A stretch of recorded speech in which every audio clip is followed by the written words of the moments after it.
অনেকে আমার পরিচয় নিয়ে খুব কনফিউশনে পড়ে, আসলে আমি কি কুমিল্লার না ঢাকার। আমি বলি দুইটারই, কুমিল্লাও আমার বাড়ি, ঢাকাও আমার বাড়ি। ঢাকা আমার জন্মস্থান আর কুমিল্লা আমার দাদার বাড়ি।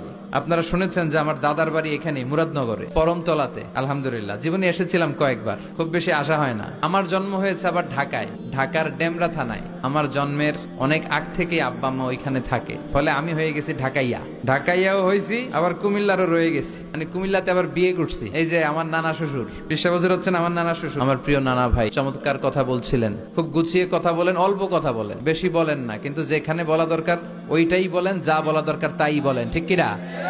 পীর হতে হলে এমন পীর হওয়া দরকার, যে কোনো পরিস্থিতিতে আমরা থাকি না কেন, বিপদে আপদে, সকালে বিকালে, শীতকালে গ্রীষ্মকালে আমরা কি পড়বো? আলহামদুলিল্লাহ পড়বো। এর কারণ চাহিদার কোনো শেষ নাই।